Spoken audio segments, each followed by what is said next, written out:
This is the Pooja and Gurdeep Show. From 98.1 CHFI Studios in Toronto, Canada. Hey Toronto, this is Ed Sheeran. This is Kelly Clarkson. Hi, this is Bryan Adams. This is Adele. This is Madonna. It's Michael Bublé, and you're listening to the Pooja and Gurdeep Show. It's fun. They're amazing.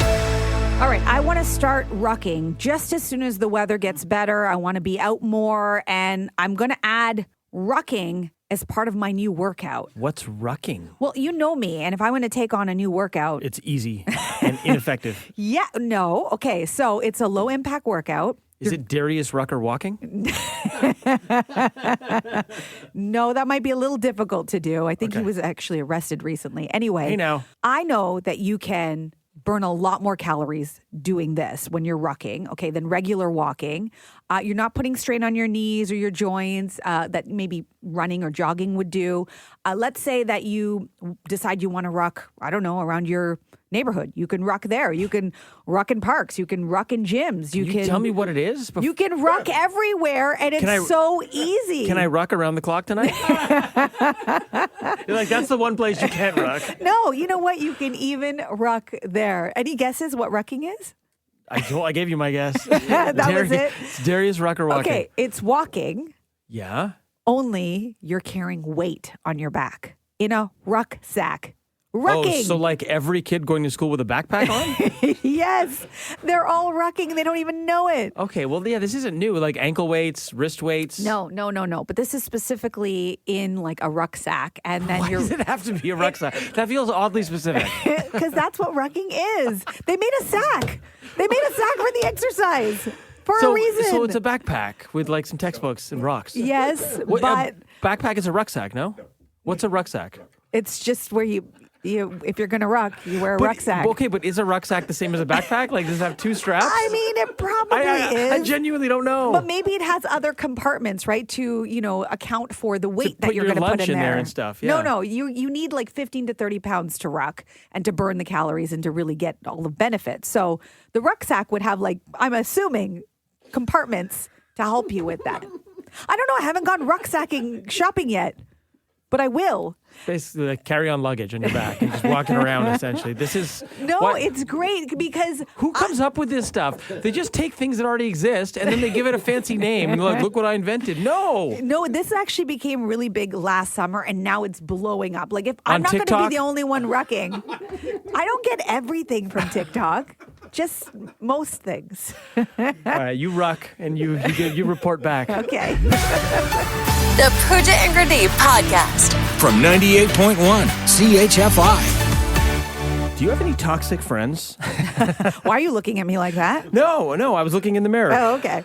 There is a new list out that highlights a handful of, we'll call them red flag phrases. So maybe this is a PSA. If you have any friends that are guilty of some of these, well, good luck with those friends. Okay, I'm going to name some of them as well. Okay. You might have friends who say this to you, but you might also be the friend who's saying this. And I will say there's some I agree with and some I disagree with. Okay. Number one, you're too sensitive. You're too sensitive. So if Stop being so sensitive. So if a friend says that to you, they could be toxic because they're not validating your feelings, basically? Yeah. Someone writing here, you're lucky to have me as a friend. Who says that? Okay, no, that one's overtly toxic. I probably said that to you a few times. But you say it jokingly. Yes. But then you double down and make a serious face. And I'm like, no, but really. Here's the reason why I, in some cases, would disagree with the you're too sensitive thing is I get it. You want to let your friend feel the way they're feeling. However, I also want a friend who's going to tell me when I'm out of line. I don't want a yes man for a friend. What if I actually am, in a certain instance, being too sensitive? I know, but does a person who's too sensitive want to hear that they're too sensitive? I don't think it's helpful. It could be. You think so? Like if you told me I was being too sensitive in this scenario, I'd be like, wait, okay, maybe I am. And I'd stop and check myself. Would you? And then I'd be like, Pooja, you're toxic. We're not friends anymore. I miss the old you is another one of them. I don't like this one. I miss the old you. I have a friend who quit drinking and they're not as fun anymore. He's Fun Bobby. Yeah. Now he's just Bobby. And they're like, I miss the old you. Don't do that. This person made a life change for themselves that's bettering their lives. Don't tell them I miss the old you. That one would really hurt. That one's got no good side to it. How about this one? I was just joking. Can you take a joke? Oh. They'll say something that's a little too far. They'll push the envelope just to see your reaction. And if you don't respond favorably, you'll get I was just joking. Oh, Take it easy, man. I was just playing. Yeah. Oh, you can't take a joke? And you're like, no, there's always a little bit of truth. Yep. Always a little bit. And we joke around a lot on this show. So is there always a little bit of truth? I don't know. This one I've actually done myself. And in fairness, I don't think I was saying it to somebody that I necessarily wanted to be a friend or to retain as a friend. So maybe that's why. But I'm sorry you feel that way. Ooh. Yeah.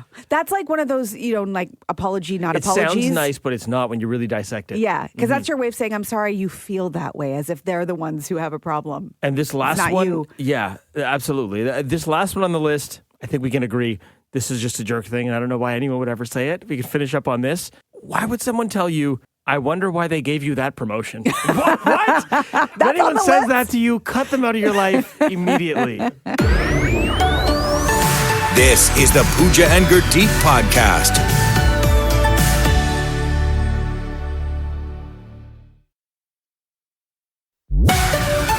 The Pooja and Gurdeep podcast. From 98.1 CHFI. Sometimes it's better to bury your head in the sand and not know these things. How many times do you think you pick up your phone every single day? Think about it. If you're driving right now, maybe you're buttering your toast. How many times? You're probably holding your phone right now. Mm-hmm. How many times do you pick up your phone a day? If you had to guess, Pooch, what would you say? I'm worried. I don't even want to do this. Because we've all heard about screen time. Like if you have an iPhone, there was that thing where, you can opt into getting your screen time reports, which are terrifying. I think we all turned them off. Yeah. So you want to know, what do you think I do in a day? How many times I pick up my phone? Physically pick it up. Phone's on the desk. Picking it up, looking at it. That's one pickup. Sometimes I pick up my phone for no reason at all. Yep. I just like, it's almost like a safety blanket. Just want to make sure it's there. Do you ever have a moment where you're doing something, you're watching TV or you're in the kitchen or whatever, and then next thing you know, your phone's in your hand and you're deep down an Instagram rabbit hole and you're like, why did I even do this? Yes. Why am I here? When did this happen? Yes, it has happened many times. Good. So my guess would be 50. Like I pick it up 50 times. That feels conservative. Really? I think so. Oh, okay. I think you probably pick it up 50 times during this show. Oh, my. Okay. Are we going to check? Okay, so you're probably wondering, okay, tell us how to do it. It's real simple. So if you've got this, and I apologize, this is for iPhone users. Sorry, Android. I don't know how to work those things. I'm sure it's similar. With your swipey unlock codes. I don't know.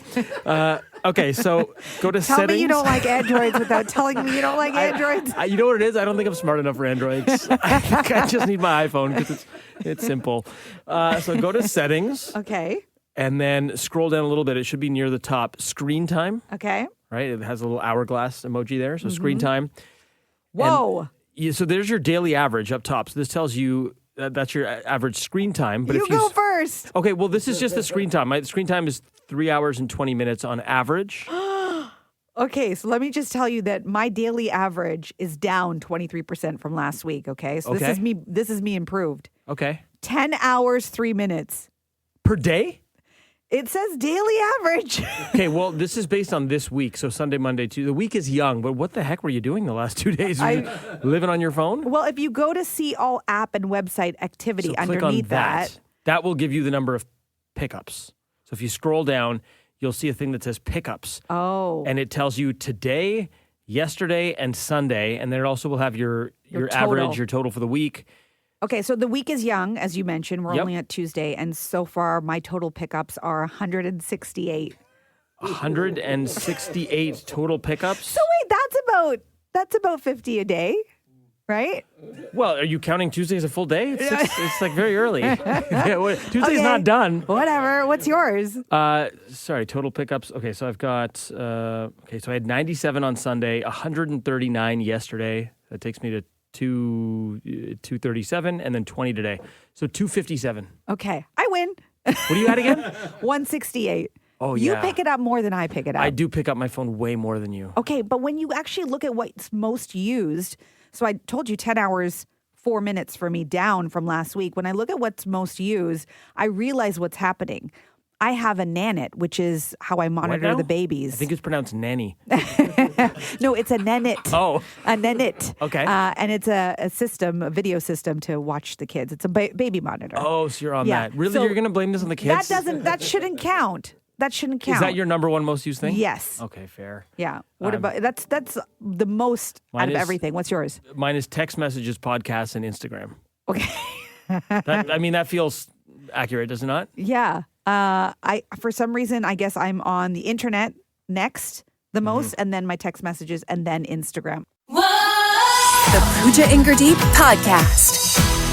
Okay, when Apple comes out with a statement telling you to stop doing this with your iPhone, you know it's serious. You know it means that so many of us have done this, and they're just saying, listen, you're actually doing more harm than good with your phone, which is if you drop your phone in water, what's the thing you do? What's the thing we all do? Put it in a giant bag of basmati rice.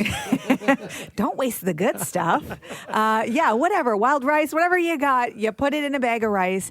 And iPhone has actually come out with a statement saying, please stop doing that. Really? You're doing more harm than good for your iPhone. But like I've done this, and like the rice just sucks out all the water, and it has saved a previous iPhones now are waterproof, but it has saved previous iPhones for me that were not waterproof. Yeah, and people who have done it, who swear that it works, are like, what are you talking about? But they say that you're allowing small particles of rice to damage your phone. And even people who have used like blow dryers and other like heat sources to try to dry their phone. They're saying, don't do that. Don't insert like a cotton swab. Don't put a little paper towel in there. Just literally leave it alone. And instead, just turn it upside down, give it a little tap, make sure the liquid comes out that way, and then leave it. Like what? Turn it upside down, like screen side down? Like, no, so that the part where you plug in your phone to charge is facing down. Isn't that right side up? Oh, okay. Well, you're just trying to get the water Right, out. no, I'm just trying to understand. And then you burp it like a baby? You burp it like a baby. Yes, over your shoulder. Okay. Yes. Because I know And what don't you're... forget to rock it to sleep. I don't know about this one. I feel like the rice is served me well. I don't know if I'm going to change that. Apple has come out with a statement. Back to the top. I have a statement for Apple. I'll tell you what to do if you drop your phone in a bag of rice. You just put it in some water. Get the rice out. It's just a vicious cycle of rice and water. The Pooja and Gurdeep Show presents. You're doing it wrong.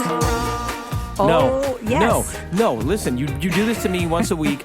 Not laundry, okay? That's the one thing I know how to do. Yeah, it's laundry, and and it's your favorite chore. I know this. For a lot of people, you've just been doing your laundry. You think, what could I possibly be doing wrong?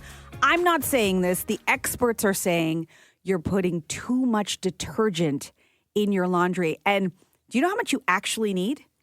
Actually, I don't think I'm doing this one wrong because I don't fill it up all the way because I had a suds incident. Oh. And since What? then, A suds incident? yeah, like just too much, like because I filled it up to the max thinking like, yeah, max, it'll be cleaner. And there was so much soap in there, the thing had to cycle for like 4 hours just to work through all the suds. Oh, really? It was a disaster. It took my whole day. You're proving my point. I still don't think you know how much you have to put in. How much are you putting in? Depends on the load size. Okay, so you got a large load, and you've got the cap to the laundry detergent. I don't use a cap. See, we're already different. Oh, okay. I pour right into the compartment that slides out. Okay. And I generally, there's the max fill line. I generally only fill it up to about half of the capacity. Okay. At most. Okay. You need only 2 tablespoons. That means nothing to me. I guess you're not even using the cap. You're not measuring. Who's using spoons? Like 2 people who cook. But for your detergent? Well, that's how you get it in your mind of how much you use need. spoon for your detergent and use that for your cereal? You will die. I mean, put a tablespoon beside your detergent. Why not? 2 tablespoons, which actually is a good thing because it's going to save you money in the end. That means you're probably going to have your detergent last longer than it currently is now. So what about people who use pods? You're going to take 2/3 of a pod? Oh, yeah. Eat the rest? Experts also say don't eat the pods, first of all. But second of all, don't use pods because you can't control how much you're putting in. Yeah, I don't use I use liquid, man. Yeah. What are you using? You're using the powder, the dust? You are so fired up right now about laundry. Because there's not a lot I know how to do. But laundry, I know I'm doing right. Let me explain why you can't put too much detergent. My unmentionables smell delicious. I know. We had a whole conversation about the scent boosters and how much we love they're them. The best. That's okay. But the reason why you don't want to do this, and I'm going to try to give you the science, okay? Hold on. Let me sit down. Okay. So once you put your clothes into the water, right, with the detergent, that's all happening in there. The stains. Hold on, and the you're dirt, putting your clothes into the water, like you. No, when the water fills up into the tub, right? Do you know how to do laundry? You know what I mean, okay? It's filled up with the water. You've already put in the detergent, and now it's taken off all of the dirt and the stains off of your clothes. You think you're good. I don't go through this much thought, but okay. Then the surfactant, the surfactant, which is the compounds in the detergent that actually trap the dirt, okay, that ends up going down the drain, which is great. But if you have too much laundry detergent and it's just sort of hanging around, now that's going back on your clothes. So the stuff that was holding the dirt is now all over your clothes. So you actually are making it worse than when you started, and you should have just put a tablespoon beside your laundry detergent. I'm not doing any of that. Thanks for listening to the Pooja and Gurdeep podcast. Listen to Pooja and Gurdeep live weekday mornings from 5 to 9. Only on 98.1 CHFI. Toronto's perfect music mix.